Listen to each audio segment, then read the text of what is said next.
like this can turn into a cyclone anytime. Whoa! Hey, where's your permit say you're stopping? Yeah, well, our permits only got us going to Westwood. A permit mistake at the office stops Shane in his tracks. He's only authorised to travel as far as the town of Westwood. Yeah, I was saying from the Ring Bar to Westwood on the Tuesday. He's forced to backtrack 7 kilometres and rest his crew for the day. There'll be a lot of shit stirred up over this. Can you see if we can get some accommodation at Westwood? 1, 2, 3, 4, 5, 6 of us. Costs us a lot of money. So it sort of puts us half a day behind. If they can make good time, they could get through without being shut down for another day. Hey, 10 to 5, we'll get through, won't we? Mate, by the time you get more involved, it'll be 5 o'clock, so we'll get out. The police have grounded Shane's convoy for another 2 hours. Every minute he's delayed is costing money in extra labour costs. We go? Let's go. Shane's police escort has had a change of heart, allowing the convoy through the town minutes before the curfew begins. Let's go. Pulled me up and they'll let me go. We made it. We're out the other side.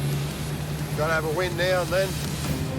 He needs to catch up to his boss, Robbie, who will supervise both houses being reassembled on site. But the final 20 k's of dirt are threatening to destroy it.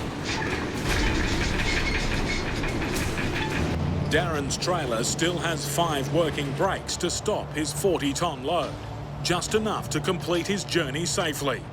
He and Shane are pushing to catch up with their boss, Robbie. Yeah, we'll just keep going now till we get there. So dry and dusty here. It's hard, just you get bogged so easy.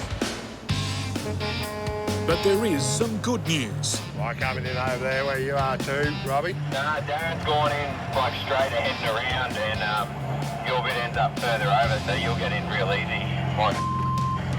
We're gonna have to get a tow. It's just so soft. Just going nowhere. You reckon you can pull us in the loader?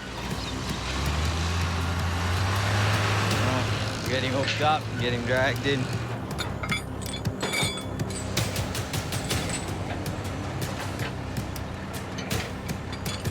You want to take the weight on it? There you go, I got a couple of metres. Metre.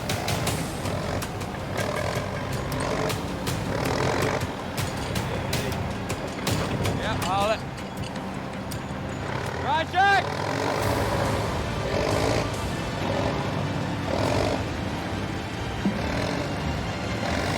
Get straight!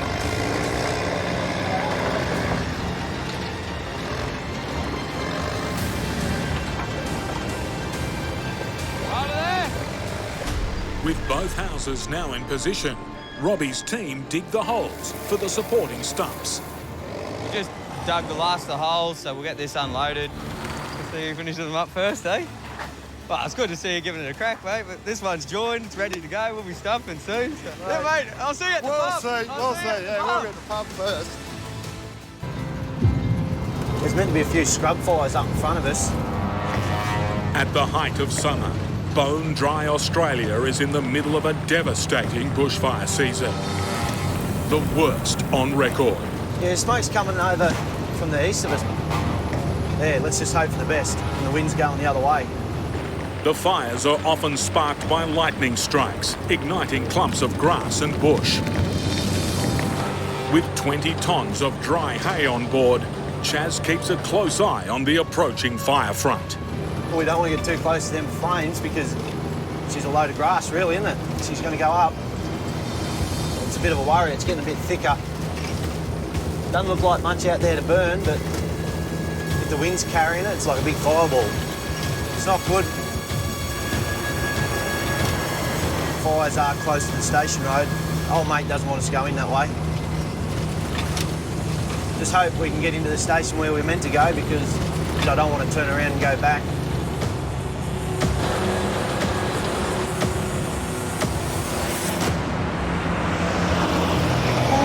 Chaz has outrun the fires and is finally in the clear.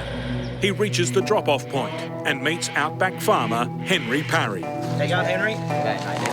We finally got here. Yep. With his farm devastated by drought, the livestock are desperate for the fresh hay. Yeah, it makes you feel good when you're doing good for other people. We have lost a few, but we haven't lost as many as what a lot of other people have lost. That's it. It's time to run her home. With 33 lives now claimed by the fires nationally, never before has so much of the country been on fire at the same time. And so many people forced to flee. Or to fight. Fires come all the way up to here, right up to the base of my mate's place here. Only days ago, the fire that raged out of control here for a week and claimed 7 lives came within 50 metres of destroying Mick's home. It's gone right along through this whole valley. 15 minutes drive away, the same fire had Mick's trucking business in its sights. With only hoses and a basic sprinkler system, Mick and his son, Lachlan, stood their ground against the inferno. But Mick's firefight isn't over. His house is surrounded by thousands of acres of tinder-dry forest. The fire conditions remain treacherous. Mick has a full water tanker at the ready for when he returns. Tomorrow, he'll be forced to leave his house unguarded against the threat of fire. The whole country is in emergency mode. And Mick's volunteered for an urgent delivery, trucking much-needed supplies to fire-affected areas. From Bateman's Bay, he's heading 150 kilometres south to the coastal town of Bega, through some of the most devastated landscape in Australia. With high winds and temperatures up to 35 degrees set to continue, the latest fire forecast, catastrophic. Mick's Mercy Dash will leave his Bateman's Bay home unguarded, and the threat of new bushfires is high. Mick's pushing to make the 300-kilometre round trip in less than 5 hours. Strong winds are forecast to increase by noon, and he wants to get back and defend his property. The wind is the big problem. That's what makes the fires so quick, is the wind and the fuel is so dry. Put those two together and you've got a disaster. The bushfires burnt a massive 83,000 hectares of land along the southern New South Wales coast. 176 homes were lost in the Bateman's Bay area alone. This is a real situation. One would call it a national crisis, in my opinion. It's the worst I've ever seen it. The dead animals on the side of the roads and, well, everywhere really. It's as bad as it gets. I heard on the radio that there's possibly 1 billion animals that have died from these fires. People relying on transport, they're waiting for this truck. They're waiting for it every day. They can't start delivering until we turn up. It's critical that we remain on time. Bega, New South Wales. As bushfires rage throughout the state, Wait. Mick King is hustling for a quick unload so he can get home to protect his property. They're itching to get the deliveries done. They'll get it off as quick as they can. For the moment, Mick's route remains open. With dangerous fire conditions building through the day, he's watching the clock.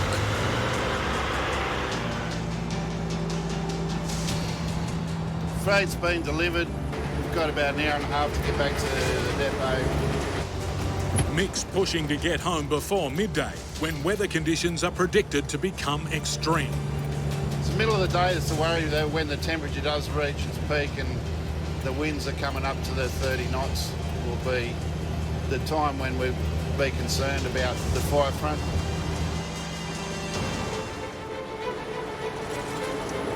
I can feel the heat outside now. It's definitely warming up. See those flags flying there now. The wind's actually on its way up as predicted. Same fancy spent the afternoon firefighting. It's only 5 minutes to the depot. I'll be jumping in my car and hightailing it straight home to make sure that things are okay up there.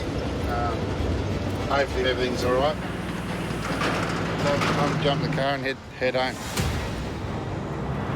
Wind's blowing, it's quite strong, it's probably up to 15 knots.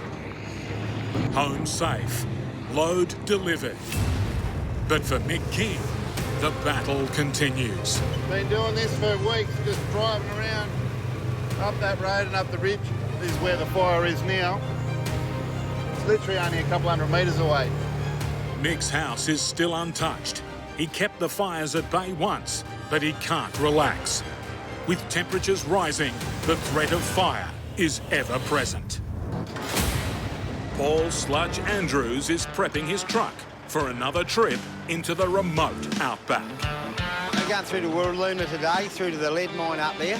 He's headed to an isolated mine site with 65,000 litres of desperately needed fuel. They prone to cyclones up there and all the rain, so we'll take a road train with a bit more fuel up this time and just top them up over the cyclone season. Everything there is run by generator, so no fuel, no power, so if they don't have fuel, they're sort of buggered, really. From Perth, Sludge will head north for almost 1,000 kilometres to Walloona, with the final 200 k's of the journey on rough dirt roads. There's a long way around, but it's, you know, it's another 4 hours longer to take the bitumen route, so I try and shoot across the dirt. The shortcut at this time of year is a massive gamble. The 6-month-long cyclone season is just beginning. It's all dirt, so if it rains, we can't get across that piece of road, then we're stuck. Pissing down here now. This is just what Sludge didn't want. Long time since I've seen rain like this. Torrential rain before he hits the dirt roads. And now... Maybe I should have stayed at home today. The indicator light's coming up. The indicators aren't on, but it's flashing. I don't know what the hell's going on.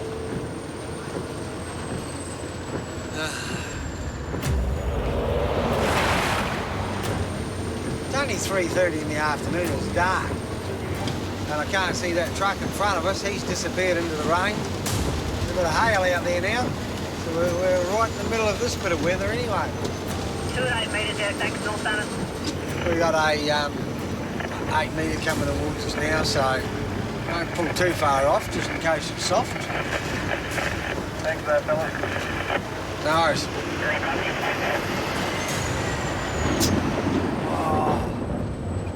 We got a bit of lightning and thunder up ahead of us. We're going to drive into some wicked weather, I reckon. Oh! Weather like this can turn into a cyclone anytime. Oh! Cyclonic winds can reach speeds of over 200 kilometres per hour. And a single lightning strike can carry 1 billion volts of deadly energy. If one of these things get hit with a lightning bolt or something, they go bang all right. They've probably picked me up over the next 30k radius. Whoa! Finally, Sludge pulls into the safe haven of the town of Kew.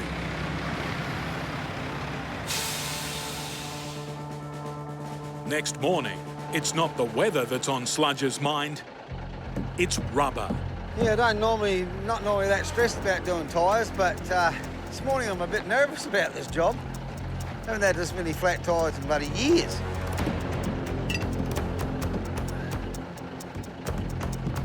So I'm just hoping that we're not going to strike anything this morning. After a run of flat tyres, Sludge only has one spare left. He needs this final leg to go smoothly. We've got a couple of hours up to Meekatharra here, and then we go onto the dirt. There's a lot of rain clouds around, so I'm just hoping that it's going to be all right. He's taken a gamble on a 200-kilometre shortcut along a remote dirt road. But if it's closed because of the tropical rains, he'll have to backtrack an exhausting 600 kilometres. I'll be pissed if we've got to go all the way back and go around. If this road's washed out or anything, or wet, and we don't get in there, they'll have no diesel for their generators. So I'm hoping this is going to be open today. We'll wait and see. There's a lot of water around in the ponds on the roadside and that. I'm a bit nervous. turned onto the Wiluna Road. So there's a signpost just here saying whether the road's open or closed.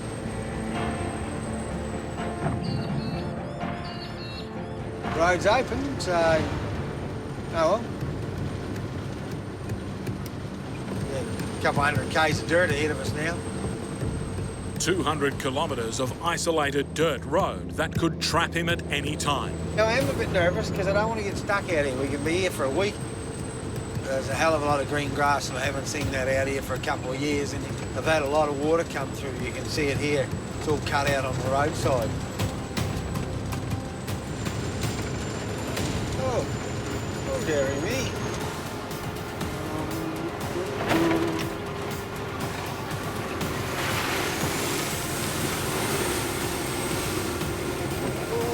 Oh, that's soft.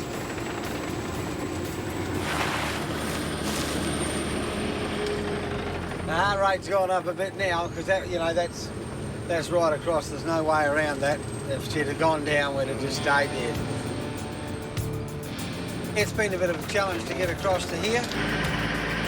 So we just turned into the mine site. We finally got here. One spare left and mud from one end to the other. How are you? Good, well? All good. Sludge has made it where others have failed. We're just saying the road's been shut for days, so we're the first one through. The dirt road was a risk, but it's paid off, and just in time. So that's it. She's all done and dusted. Thank you. Thank you, that's all right. We'll see you again soon, I suppose. Yeah, you will.